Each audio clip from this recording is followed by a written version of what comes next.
Are you thinking about moving to Colorado in 2025? Well, here's 5 things that you might want to consider before jumping in and making the move. What most people don't know is the last couple of years, people were moving to Colorado for several different reasons. Well, in 2025, the reasons have completely shifted.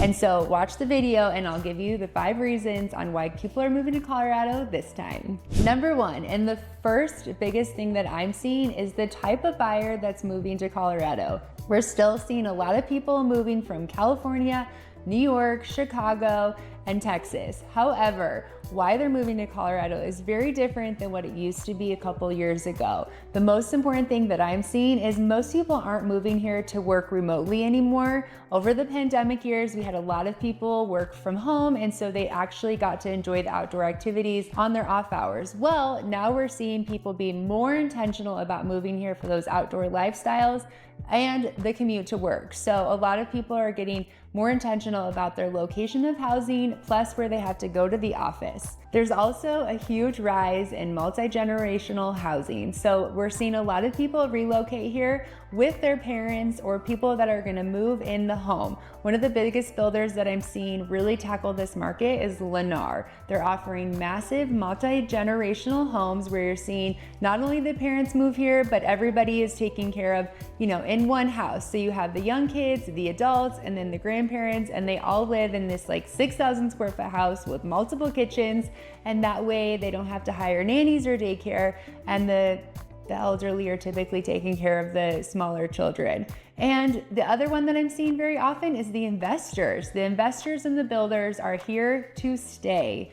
During the COVID era, we had a lot of people not be able to afford to do the flips because things were crazy bidding wars. But what I'm seeing is a lot of these investors that bought these multi-unit projects that took 2 to 3 years to get through the city for permits are now putting that inventory on the line. And personally, I have several listings around the Salones Lake area for those houses that took 2, 3, 4, 5 years to get in the pipeline, and now they're completed and have some great inventory. So if you're thinking about moving here, you might want to take those 3 things into consideration. Number 2, now let's talk about where the growth is happening in 2025.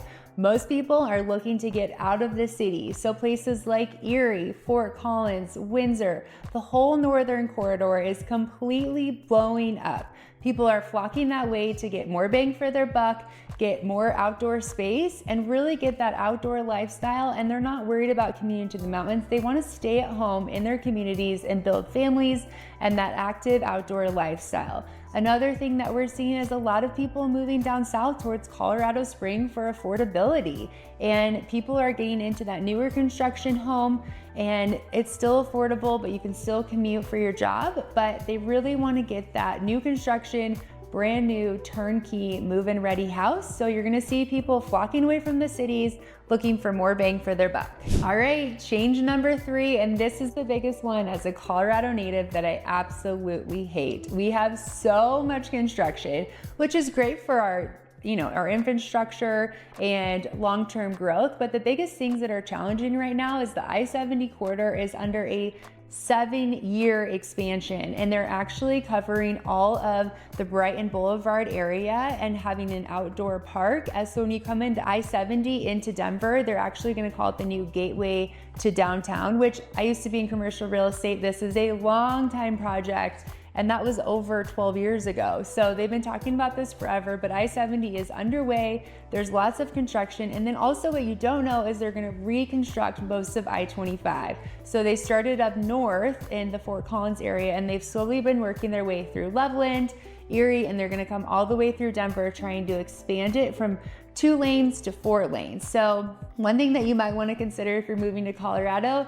is do not expect to commute for work and live in Erie and come down to Denver every day, or Colorado Springs up to Denver. You're going to be over an hour. And so if you're moving to Colorado, make sure that you work close to home or plan around that. Number 4, let's talk about the housing market in 2025. So for the last couple of COVID years, we were crazy. You were seeing interest rates low and prices high, which was creating a lot of basically appreciation that people weren't used to. So you could buy a house 2 years ago and then resell them 2 years later.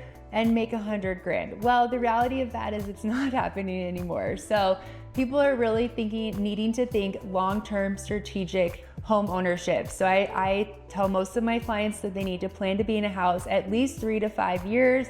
We have to have a game plan if they want to move up and resell, because affordability is changing. And what I'm finding is a lot of people are flocking to that first-time home buyer, row home, duplex, multi-living lifestyle. And then I'm also seeing my move-up families actually move into the multi-generational homes so they can afford a little bit more house with their parents' income or social security, and they can all live in one place, keeping the cost of living down. So if you're looking to move to Colorado, one thing I really would think about is the affordability and where your money goes, with interest rates still being relatively higher than they used to be in the COVID era. Number 5, and this is gonna wrap up the video, more people are getting super intentional about where they wanna live and their lifestyle that they're wanting to live with. So when I have relocation clients or people moving here or moving from the city to the suburbs, what I really find is they're actually working or looking for commutes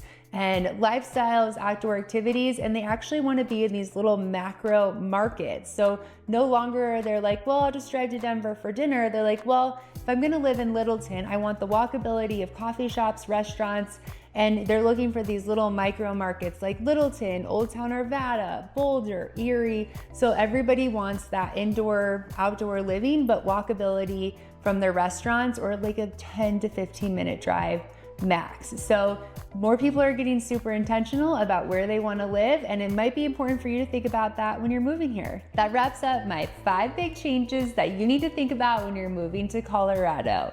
One thing that I can say is Colorado is growing. We've become more diverse, and which also makes us one of the most incredible places for 5-star Michelin restaurants and a lot of different communities that are expanding in those micro markets. So I love it. It's super exciting, but it can be really challenging to navigate as someone relocating here. And so I'm here to help you with all of your real estate needs. And I also have some really great neighborhood guides if you're ever questioning on what neighborhood is best for you or your family or your multi-generational family that's moving here.